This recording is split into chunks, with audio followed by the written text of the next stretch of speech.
Next topic is expression for the centripetal acceleration. बहुत easy topic है। सबसे पहले हम लोग को सेंट्रीपिटल एक्सेलरेशन कैसे होता है, उसकी डायरेक्शंस क्या होती है वो देख लेते हैं।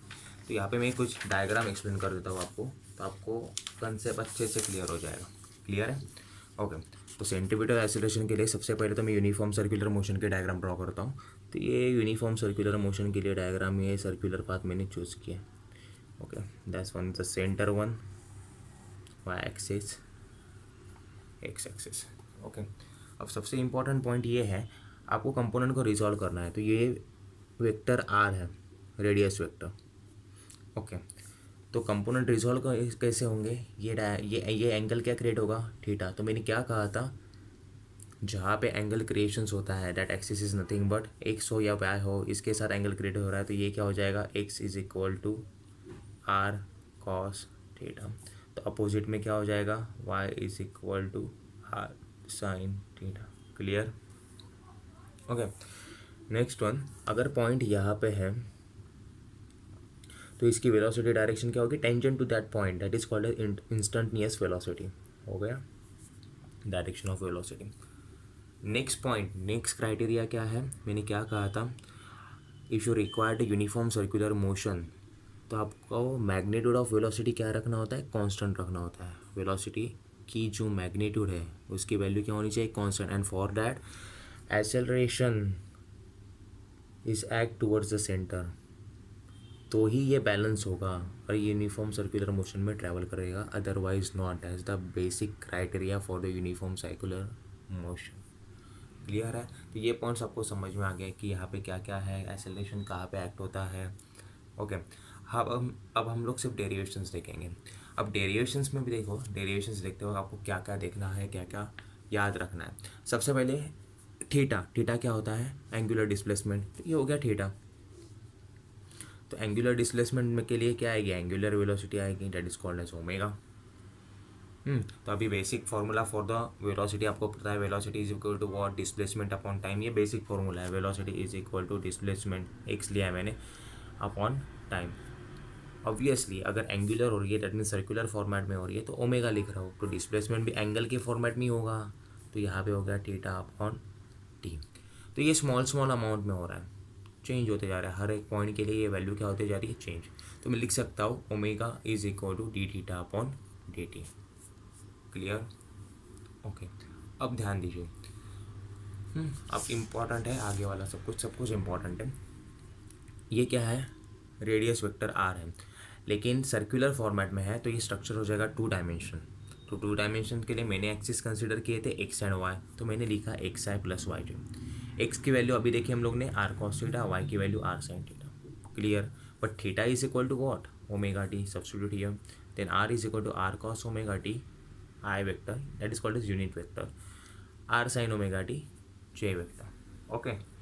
आर मिल गया। हम लोग को क्या कैलकुलेट करना है एक्चुअली में, एक्सेलरेशन कैलकुलेट करना है, that is called as centripetal acceleration. And after that we have to calculate the centripetal force. Okay.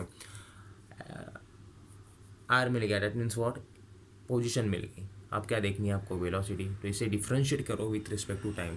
क्या करोगे, differentiate with respect to time. तो ये हो जाएगा D R by D T, that is equal to, differentiate करोगे तो क्या आ जाएगा, आर ये कॉमन आ जाएगा, कांस्टेंट है। कॉस ओमेगा टी का differentiation minus sine omega T, again differentiate with respect to time for this term, तो बचेगा क्या, ओमेगा। तो मैंने बाहर ले लिया है, तो ये माइनस, फिर से सेम आर वैसे के वैसे कॉमन ले लिया क्योंकि कांस्टेंट है वो। Remaining is what sine omega T, sign omega T का डेरिवेटिव होता है कॉस ओमेगा टी, और ओमेगा टी का फिर से डिफ्रेंशिएशन करोगे तो टी कैंसिल आउट हो जाएगा, डिफ्रेंशिएट करके वन आएगा, तो रिमेनिंग इज वॉट ओमेगा। तो ये साइड ले लिए, वेलोसिटी मिल गई। अब एक्सेलरेशन के लिए फॉर्मूला क्या होता है, D V by D T. Again differentiate करो इस टर्म को, पूरे टर्म को। तो ये तो कांस्टेंट ऑलरेडी है, तो ये आउटसाइड ऑफ द ब्रैकेट ही रहेगा। फिर से इसे डिफ्रेंशिएट करूँगा तो साइन का कॉस हो जाता है, और ओमेगा टी का फिर से ओमेगा टी आएगा, that is R omega square, minus sine वैसे के वैसे। कॉस को डिफ्रेंशिएट करेंगे तो माइनस साइन ओमेगा टी, और ओमेगा टी को डिफ्रेंशिएट करके फिर से ओमेगा, तो दोनों में से ओमेगा कॉमन आके यहाँ पे आ जाएगा। क्लियर? ओके। अब मैंने क्या किया, मुझे इसे ओरिजिनल फॉर्मेट में लिखना है। अगर ये टर्म इतनी मुझे नहीं चाहिए, इतना टर्म मैं हर जगह पे लिख सकता हूँ क्या, नहीं, तो मैंने क्या किया, आर को फिर से इनसाइड ऑफ द ब्रैकेट ले लिया। तो अभी ये तो फॉर्मूला आपको पता है, ये ओरिजिनल फॉर्मेट हो गया आर का, तो मैंने लिखा A is equal to minus omega square R. समझ में आ रहा है? अब निगेटिव साइन का मतलब देखो क्या है। Negative sign shows that the acceleration is opposite to that of R. R के डायरेक्शन के अपोजिट में एक्सेलरेशन का डायरेक्शन रहेगा। वही तो मैंने कहा कि कहाँ पे आर की डायरेक्शन कहाँ पे है, आउटवर्ड डायरेक्शन में, ए की डायरेक्शन कहाँ पे है, टुवर्ड्स द सेंटर। समझ में आ रहा है? अब मैग्नीट्यूड ऑफ द एक्सेलरेशन, अभी मुझे सिर्फ मैग्नीट्यूड पूछा रहेगा तो मुझे ये डायरेक्शंस की वगैरह ज़रूरत नहीं है, तो सीधे सीधे यही फॉर्मूला आएगा omega square R for the magnitude. इसे अलग अलग फॉर्मेट में ट्रांसफर कर सकते हो, तो आपको तो पता है V is equal to R omega होता है, तो omega is equal to V by R भी लिख सकते हो, तो ये हो जाएगा वी स्क्वायर बाय आर। वैसे ही ओमेगा वी भी लिख सकते हो। बहुत सारे फॉर्मुलेशन हैं, क्लियर है? अब सेंट्रीपिटल एक्सेलरेशन तो मिल गया, अभी सेंट्रीपिटल फोर्स देखते हैं। तो सेंट्रीपिटल फोर्स का तो और ईजी है। Centripetal force is nothing but force का फॉर्मूला मास इनटू एक्सेलरेशन। बस सेंट्रीपिटल एक्सेलरेशन क्या फाइंड आउट किया आपने, माइनस ओमेगा स्क्वायर आर।